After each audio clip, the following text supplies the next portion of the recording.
क्या टिकटॉक भारत में वापसी कर रहा है, या ये सिर्फ एक सोशल मीडिया ऐप की कहानी है, या इसके पीछे छुपा है हमारी सरकार की नई विदेश नीति का राज? और सबसे बड़ा सवाल, जब चीन आज भी हमारी जमीन पर कब्जा जमाए बैठा है, तब क्या हमें टिकटॉक की वापसी का स्वागत करना चाहिए? आज हम इस पूरे रहस्य से पर्दा उठाएंगे। भाई, साल था 2018। टिकटॉक ने भारत में कदम रखा। देखते ही देखते टिकटॉक गांव-गांव, कस्बे-कस्बे और शहर-शहर में छा गया। लाखों नहीं, करोड़ों भारतीय युवा टिकटॉक से रातों रात स्टार बन गए। मजदूर से लेकर कॉलेज स्टूडेंट तक सबका टैलेंट चमकने लगा। छोटे छोटे वीडियो से लोगों को पहचान, पैसा और शोहरत मिलने लगी। लेकिन फिर आया साल 2020, गलवान घाटी का दर्दनाक मंजर। भारत चीन सीमा पर खून की नदियां बही, हमारे 20 जवान शहीद हुए, पूरा देश गुस्से में था। इसी गुस्से के बीच भारत सरकार ने उठाया बड़ा कदम। 59 चीनी ऐप्स, जिनमें टिकटॉक सबसे बड़ा था, भारत में बैन कर दिए गए। तब सरकार ने कहा ये ऐप्स राष्ट्रीय सुरक्षा और डेटा प्राइवेसी के लिए खतरा है। बैन लगने के बाद टिकटॉक बंद हो गया, लेकिन इसकी गूंज आज भी सुनाई देती है। लाखों क्रिएटर्स बेरोजगार हो गए। जिनकी रोजी रोटी टिकटॉक से थी, उनका सपना चकनाचूर हो गया। हाँ, दूसरी तरफ मौज, जोश, चिंगारी जैसे भारतीय ऐप्स पैदा हुए। सरकार ने कहा कि देश पहले है, ऐप्स बाद में। अब खबरें आ रही हैं कि टिकटॉक की भारत में वापसी की तैयारी हो रही है।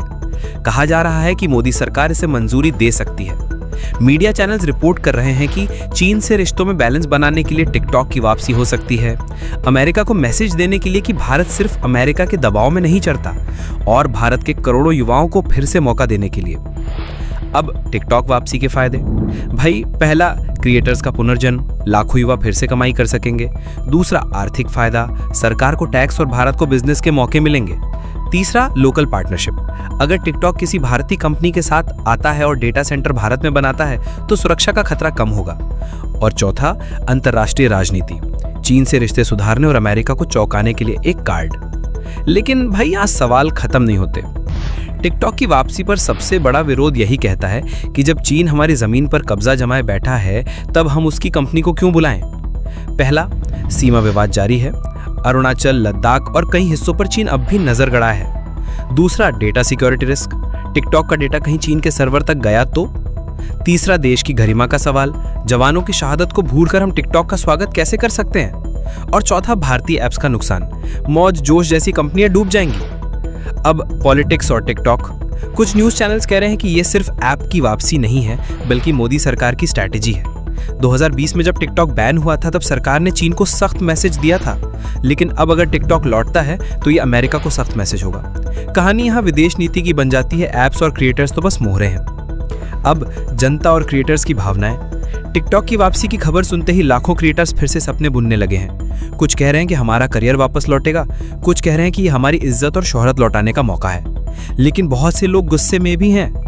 देश की जमीन पर कब्जा जमाए बैठा चीन और हम उसके ऐप को बुला रहे हैं, ये शहीदों का अपमान है। अब निष्कर्ष, टिकटॉक वापसी का असली सवाल। तो भाई, टिकटॉक की वापसी सिर्फ एक डिजिटल ऐप की कहानी नहीं है। ये कहानी है हमारे युवाओं की उम्मीदों की, हमारी राष्ट्रीय सुरक्षा की और हमारी विदेश नीति की। अब फैसला आपको करना है कि हमें टिकटॉक की वापसी का स्वागत करना चाहिए, या फिर कहना चाहिए कि पहले हमारी जमीन लौटाओ, फिर तुम्हारे ऐप्स पर बात होगी। दोस्तों, टिकटॉक की वापसी पर आप क्या सोचते हैं? क्या ये युवाओं के लिए वरदान है या देश की सुरक्षा के लिए खतरा? कमेंट में अपनी राय जरूर लिखिए, क्योंकि इस बहस का जवाब सिर्फ सरकार नहीं, हम सबको मिलकर देना होगा।